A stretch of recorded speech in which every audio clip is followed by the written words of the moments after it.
minha mensagem é resgatados dos domínios das trevas. Foi confirmada já a palavra essa noite, através da palavra de abertura. Resgatados do domínio das trevas. Todos nós conhecemos, né, a história do povo do Egito, que estava escravizado na mão de Faraó. Mas Deus usou o servo Moisés para levar aquele povo para uma terra que mana leite e mel, conhecida como a terra de Canaã. Mas Faraó tinha aquele povo sob domínio, milhares e milhares de homens trabalhando de graça para ele. Por isso nós vemos a relutância de Faraó de libertar aquele povo, porque ele ia perder uma mão de obra muito grande. Então ele falou: não vou libertar esse povo. Para que eu vou libertar esse povo? Para eles irem adorar a esse Deus. Adorem esse Deus aqui mesmo no Egito. Mas nós servimos a um Deus que não se mistura, que não se contamina. Então aquela terra do Egito era uma terra contaminada de idolatria, de falsos deuses. Então Deus tinha que tirar aquele povo do Egito, conforme a promessa que ele tinha feito ao seu servo Abraão. Seu Rosinha está pegando? Só o branco.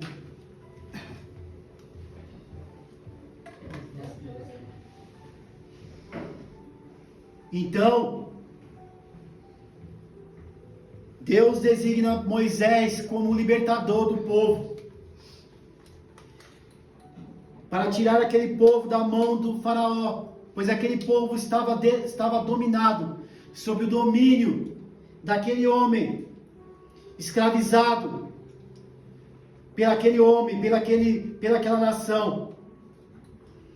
E Deus designa Moisés, e Moisés, pela ordem de Deus, realizou ali 9 sinais e maravilhas, pragas, e Faraó mesmo assim não libertou o povo. Ele falava: não, pode ir, mas depois, quando a praga cessava, ele falava: não, não vai. E assim parecia um jogo, uma brincadeira. Não, agora não vai, volta. Agora não, volta. Então somente na décima praga, que foi a morte do primogênito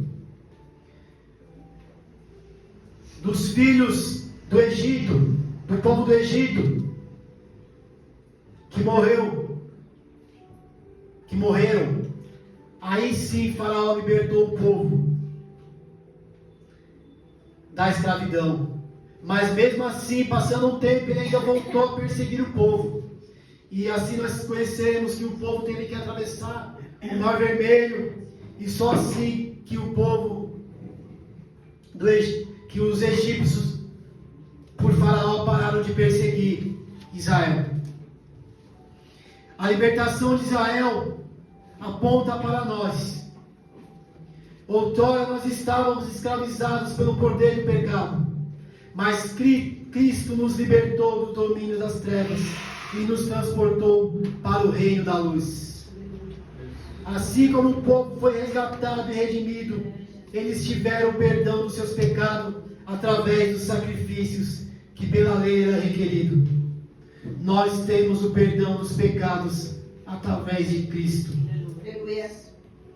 O povo de Israel foi transportado para Canaã, e nós fomos transportados para o reino de Jesus Cristo. Aleluia, glória a Deus.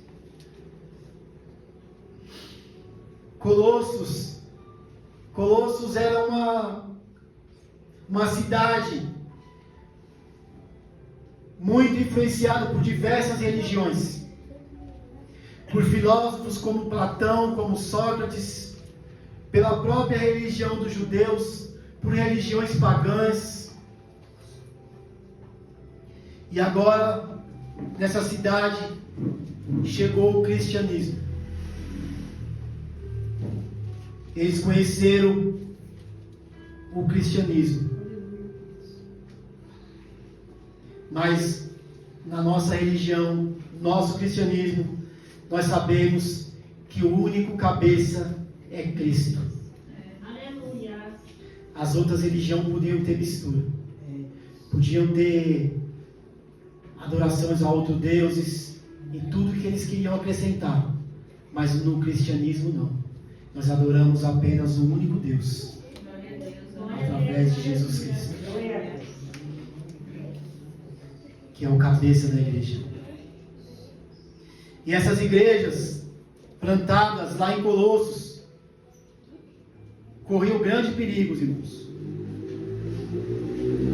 Os nossos primeiros irmãos das igrejas primitivas, eles não se reuniam em templos como a gente. Eles se reuniam em casas.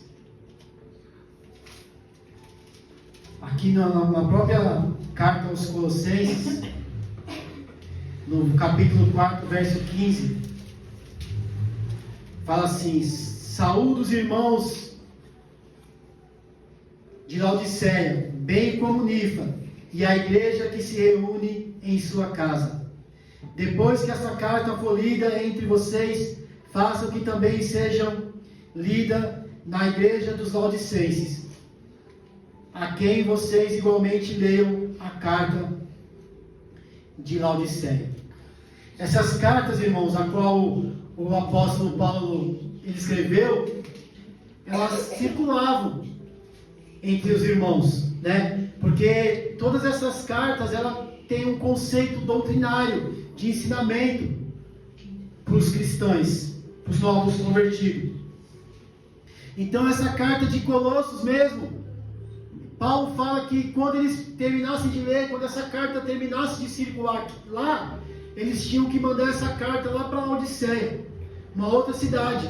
E lá em Laodiceia eles receberam uma carta, e da carta de Laodiceia eles tinham que mandar para Colossos, Efésios, Filipenses, Tessalonicenses, Coríntios, Gálatas. E assim essas cartas circulavam entre os irmãos. Porque talvez o perigo que a igreja de Colossos corria, outras igrejas poderiam estar correndo também.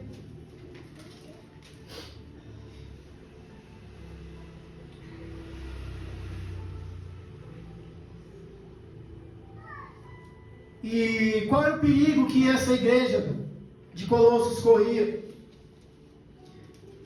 Paulo, no meio do povo, tinha um povo judaizante, os judeus. E esses judeus, eles trouxeram, além das religiões pagãs que estavam ali já, as filosofias do povo. E eles queriam que os crentes, os novos convertidos, eles adorassem da mesma forma que eles adoravam. Então eles se infiltraram na igreja. Para quê? Para corromper o evangelho que estava sendo pregado. E Paulo, ele sabendo disso, que estava acontecendo, ele escreve essa carta. E o que estava acontecendo ali? Paulo, ele argumenta contra o cerimonialismo que estava sendo imposto ao povo. No capítulo 2, no verso 16, ele fala assim: portanto, não permita que ninguém o julgue pelo que vocês comem ou bebem, ou com relação a algumas festas religiosas, ou celebrações das luas novas, ou de dias de sábados. Estas coisas são sombras do que haveria de vir. A realidade, porém, se encontra em Cristo. Aleluia. Então, aquelas cerimônias, aquelas festas que ainda os judeus praticavam, não tinha mais importância para o cristianismo. Paulo fala que essas coisas eram sombras, elas eram cópias do que ia de vir, porque a realidade agora é Cristo. A nossa reconciliação com Deus não é através dessas festas, não é através de regras. A nossa reconciliação com Deus é através de Cristo. E também não é através da circuncisão. No versículo 2, no capítulo 2, no verso 11, fala assim: nele também vocês foram circuncidados, não com uma circuncisão feita por mãos humanas, mas com a circuncisão feita por Cristo. A marca não é mais exterior. Ela não é mais uma circuncisão feita no órgão genital do homem, mas ela é uma marca no nosso coração. Nosso coração foi circuncidado por Cristo.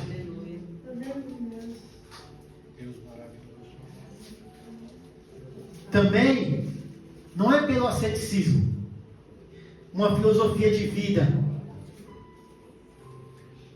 a qual se realiza visando o desenvolvimento espiritual ou religioso. No verso 2 e no capítulo 2, continuando ainda, o verso 20 ao 23, ele fala assim: vocês já morreram com Cristo para os princípios elementares deste mundo. Por que, como se ainda pertencesse a Ele, vocês se submetem a regras? Não manuseiem, não provem, não toquem. Todas essas coisas estão destinadas a perecer pelo uso, pois se baseiam em mandamentos e ensinos humanos. Essas regras têm de fato aparência de sabedoria, com sua pretensão religiosa e falsa humildade e severidade com o corpo, mas não tem valor algum para refrear os impulsos da carne. Até tem aparência de sabedoria. Não toque, não prove, não use, não faça isso, não vá àquele lugar, não use essa roupa. Até tem aparência, né? Parece ser certo, mas não refreia a carne, irmãos. Não refreia. Porque às vezes a pessoa está com aquela roupa, né? Mas ela tem um espírito de julgamento nela. Porque ela acha, porque aquela roupa que ela está usando vai trazer salvação para ela. E quando ela vê um cristão que não tenha o mesmo estilo dela, ela mete a língua. Olha lá. Olha lá que a irmã. Como é que ela anda? Olha lá. Irmãos, um cristão que tem o Espírito Santo, irmãos, habitando ricamente nele, ele não precisa que ninguém diga, não use essa roupa, não faça isso, não faça aquilo. O próprio Espírito, irmãos, Santo, ele fala para nós: isso é errado, não anda dessa forma, não faça desse jeito.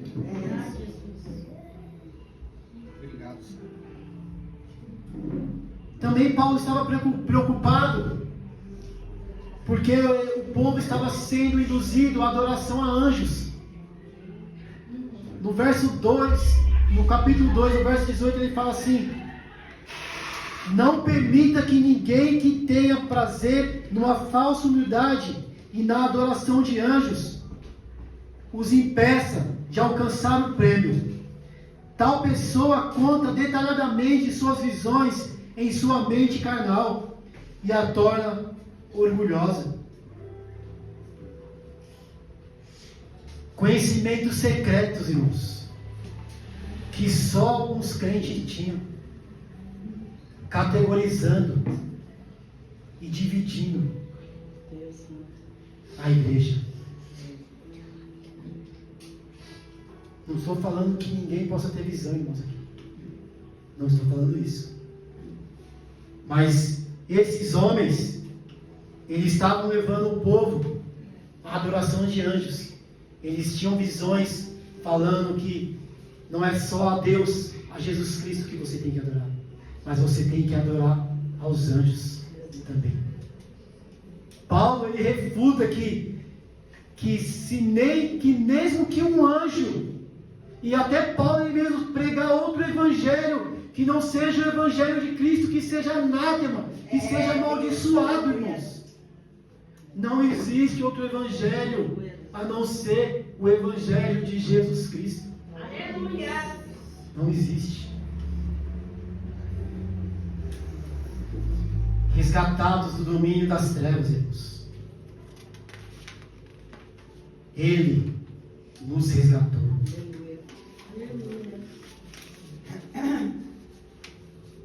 Você tem noção disso, irmãos?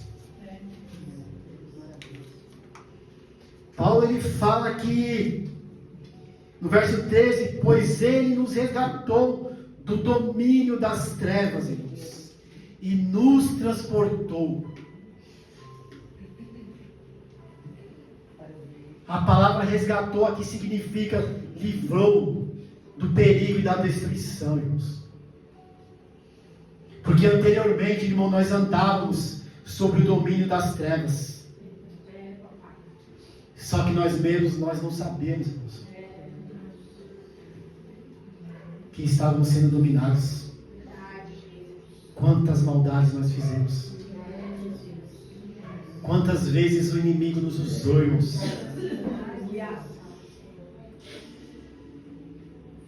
Quantas vezes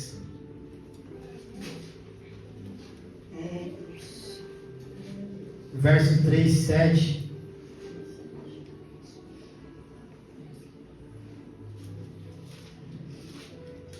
acho que eu anotei errado. Anotação. No verso 3, 7 estou com a visão muito ruim, irmãos. Essa letra da minha Bíblia é muito pequena. Às vezes eu bato o olho assim e eu não consigo enxergar direito. Verso 7, 3, 7 fala assim: a quais vocês praticavam no passado, quando costumavam a viver nelas. Quantas coisas nós fizemos que nos envergonhavam. E quando nós fizemos, irmãos, nós não virávamos o pescoço, não. Igual aquela menina do filme do Exorcista. Nós não mudávamos a voz, não, irmãos. Nós nem se contorcia. Mesmo assim, nós sabemos que existiam dominadores sobre a nossa antiga maneira de viver. Mas Jesus, Ele nos resgatou, irmãos. Glória a Deus. Judas, irmãos, ele traz Jesus. E não há nenhuma manifestação visível. Nem os apóstolos que andavam com ele sabiam que ele ia trair Jesus. Jesus, quando escolheu os 12, escolheu Judas também. Jesus ele não tratou Judas diferente. Porque Jesus conviveu com ele 3 anos. Jesus não deu nenhuma dica. Nem para o apóstolo mais próximo dele, que era João, que reclinava a cabeça no ombro dele. Falou: ó, tá vendo isso aí? Confia nele não. Presta uma traíra. Vai me vender por 30 moedas.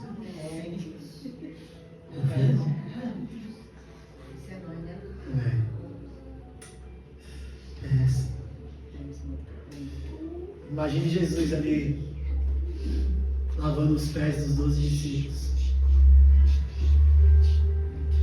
pegando o pé de cada um. Aí quando ele chega ali no pé de Judas ali, se fosse eu, vou arrancar seu pé, seu safado.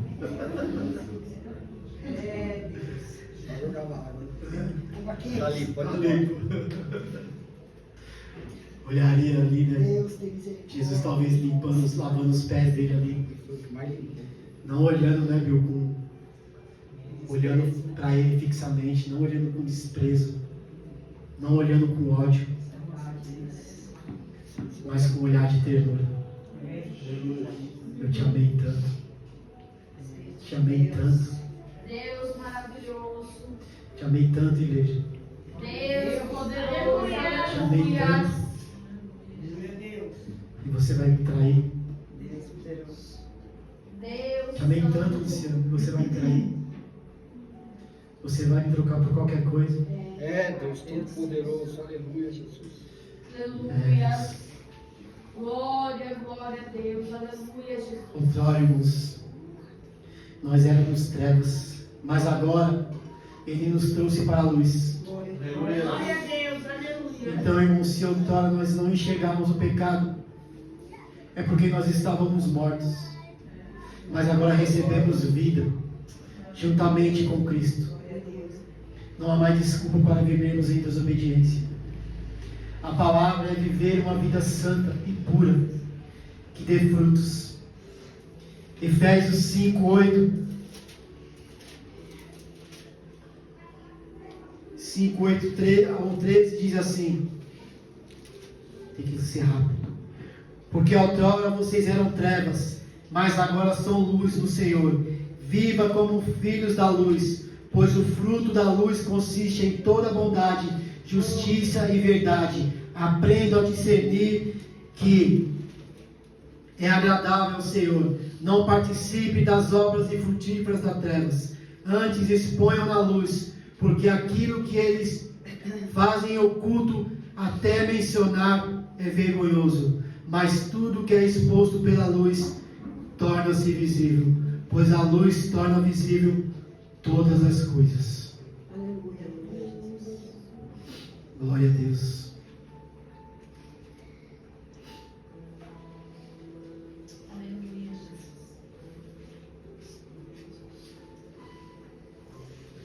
Nós, assim como o povo do Egito, irmãos, não podemos nos libertar dos dominadores, das forças espirituais agindo contra o homem. Regras não libertam. Não toque, não faça isso, não faça aquilo, não use essa roupa, não vá a esse lugar, faça esse ritual, faça essa campanha, que Deus vai te libertar. Somente Cristo tem o poder de libertar. Não permita o pecado. E quando Ele nos liberta, irmãos, Ele nos transporta. Pois Ele nos resgatou do domínio das trevas e nos transportou para o reino do seu Filho amado. Ele nos transportou, irmãos.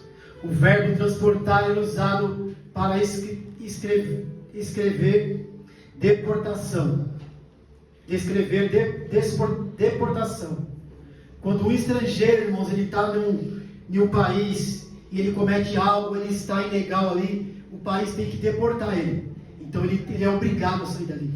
Ele é expulso. O povo do Egito, ele foi transportado para Canaã, para a terra prometida. Os colossenses, irmãos, segundo historiadores, Antíoco o Grande transportou cerca de 2.000 judeus da Babilônia para Colossos.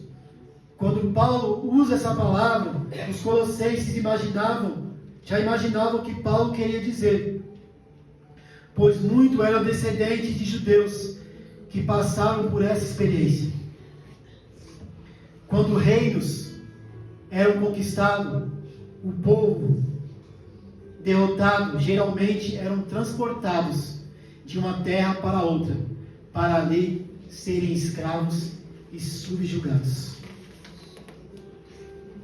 Mas Jesus nos transportou não para sermos mais escravos, mas Ele nos libertou para fazermos parte do seu reino, não dominados mais por Satanás, mas por Jesus Cristo.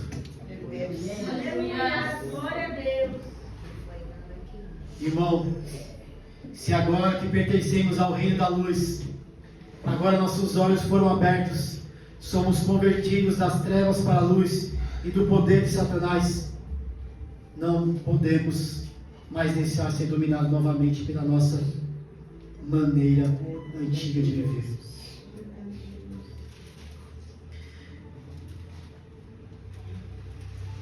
No capítulo 3, continuando aqui, ele fala assim para eles, os colossenses, no verso 5, ele fala assim: assim, façam morrer tudo que pertence à natureza terrena de vocês, a imoralidade sexual, a impureza, paixão, desejos maus e a ganância, que é a idolatria.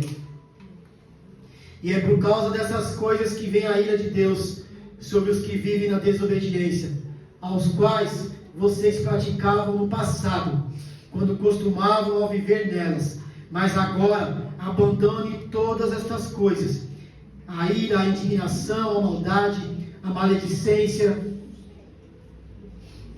e linguagem indecente no falar. Não mintam uns para os outros, visto que vocês já se despiram do velho homem com suas práticas, e se revistam do novo, o qual, sendo renovado em conhecimento à imagem do seu Criador. Nessa nova vida já não há diferença entre grego, judeu, circunciso ou incircunciso, bárbaro ou cita, escravo ou livre, mas Cristo é tudo e está em todos. Portanto, irmãos, como povo escolhido de Deus, santo e amado, revistam-se de profunda compaixão, bondade, humildade, mansidão e paciência, suportando uns aos outros e perdoando as queixas que tiverem uns com os outros, perdoando assim como Deus nos perdoou. Aleluia, Deus. Essa é a maneira que Deus quer que nós vivamos. Aleluia. Livre da impureza, das paixões mundanas. Não fomos chamados para viver em desobediência.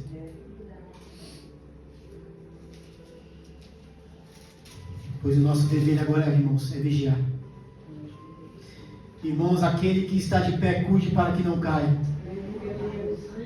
novamente nas antigas práticas do pecado.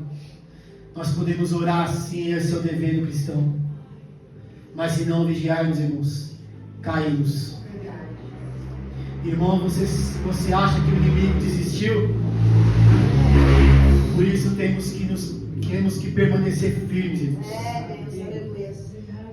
Hebreus 12:2 fala aqui: olhando firmemente para Jesus, irmãos, o autor e consumador da nossa fé, o qual, em troca da alegria que estava proposta, suportou a cruz, irmãos, e agora Ele está sentado à direita do trono de Deus, irmãos. Ele não está lá apenas sentado, Ele está intercedendo pelo povo de Deus, irmãos. Ele está intercedendo por nós todos os dias. Ele intercede. Ele intercede pelo teu povo.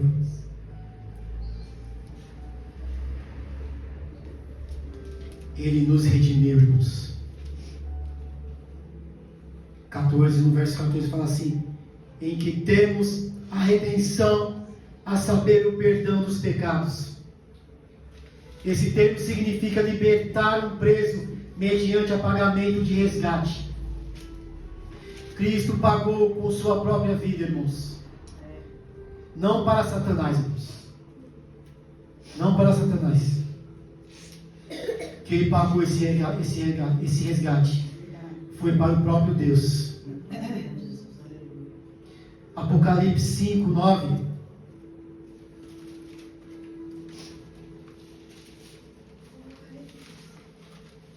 E eles cantavam um cântico novo: tu és digno de receber o livro e de abrir os selos, pois foste morto e com teu sangue compraste para Deus gente de toda a tribo, língua, povo e nação.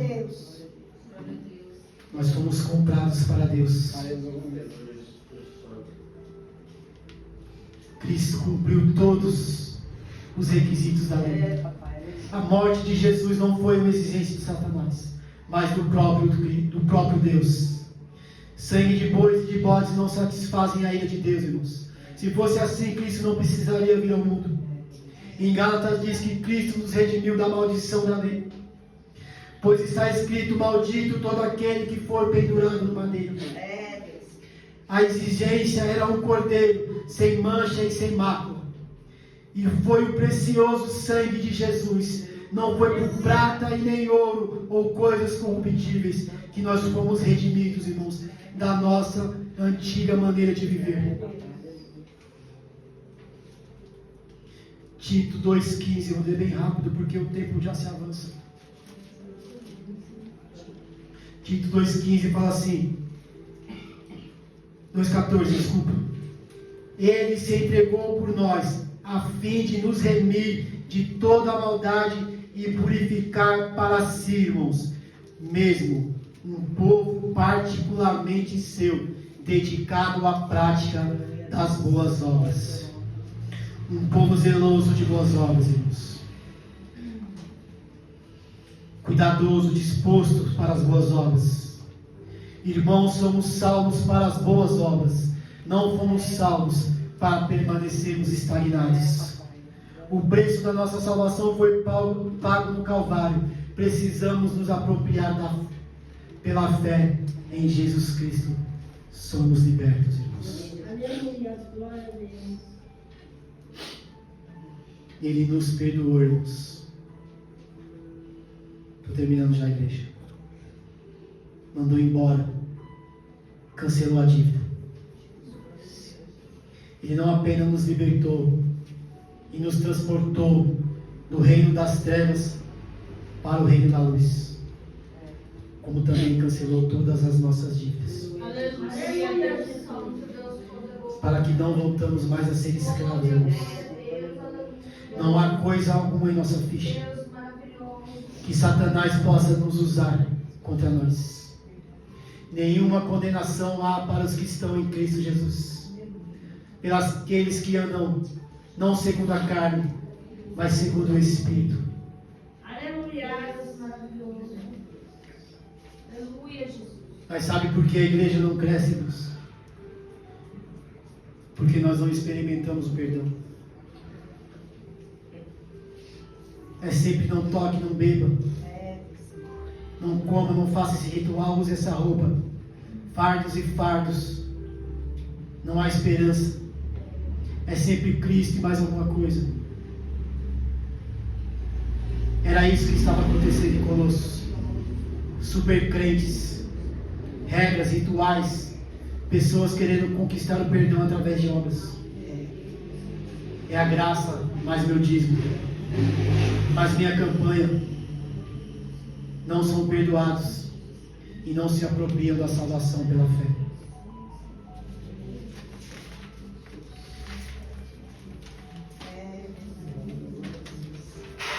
Não se sentem amados e perdoados. Não experimentam do reino de Jesus aqui. Se você recebeu a Cristo, você já faz parte desse reino, irmãos. Aleluia. Não é lá no céu apenas. Nós reinamos aqui com Ele. Nós reinamos com Cristo. Satanás não tem mais domínio sobre nós. O perdão e a graça e a misericórdia não é desculpa para pecar, irmãos. Não é um atestado que você leva na empresa lá para justificar o dia que você faltou. Não é. Mas é um poder. Um poder que nos transforma em novas criaturas. Glória, glória, glória a Deus. Para isso eu, Paulo, me esforço lutando conforme a sua força que atua poderosamente em mim. A força de quem? De Jesus. Aleluia. O Espírito Santo em nós. Esse é o poder que nós temos, irmãos. Mas nós temos que deixar Ele agir em nós. Temos que deixar Ele nos guiar pelo caminho. Deixar esse poder nos apropriar dele pela fé. Porque nós somos justificados pela fé, irmãos. e nós temos que nos apropriar. Porque o salário do pecado é a morte. Há um pagamento para o pecado. Pois essa é a exigência da lei. Aquele que peca tem que morrer. Mas há um dom, e esse é gratuito, é a vida eterna. Qual é a fonte dessa vida eterna, irmãos? Jesus Cristo, nosso Senhor. Há forças espirituais, irmãos, que querem nos dominar, tirar nossa comunhão com Cristo. Por isso que temos que ser revestidos, irmãos, do Senhor e do seu poder.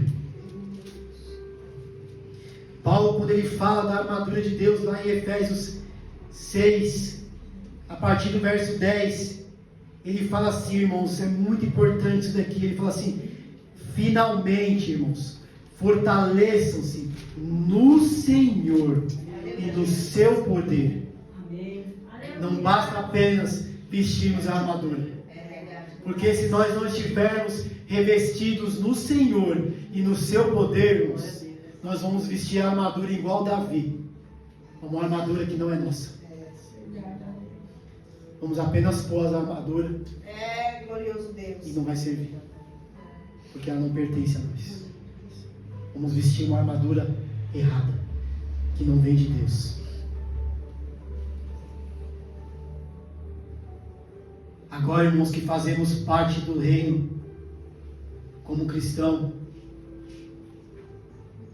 é que esse reino cresça pela proclamação do verdadeiro Evangelho, que é uma mensagem de esperança. Arrependimento e mudança de vida não adianta, irmãos, sem Cristo. Porque por um tempo até vamos vencer, irmãos, as tentações e os pecados, mas sem as boas novas do Evangelho, vamos desanimar e parar no caminho. Colossenses 1:23, ele fala assim: desde que continuem alicerçados e firmes na fé, sem se afastar da esperança do Evangelho que ouviram e que tem sido proclamado a todos que estão debaixo do céu. Esse é o Evangelho do qual eu, Paulo, me tornei ministro. Perdão, igreja, para passar o horário. Que fica uma reflexão para nós. Quem te domina? Você anda na luz ou nas trevas? Faça uma reflexão da sua vida. Analise as situações que têm estado no seu caminho. Como você age? Você tem sido paciente com seus filhos, marido, irmãos, cônjuge? Você tem amado seus inimigos quando alguém te acusa injustamente?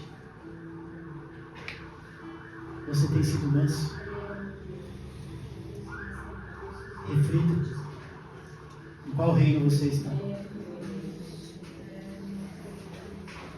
Se você foi resgatado e transportado por Jesus para o reino de luz, foi redimido e perdoado para andar com Jesus Cristo. Amém, irmãos? Louvado seja o nome do Senhor Jesus Cristo. Amém. Agradeço a minha oportunidade. As palmas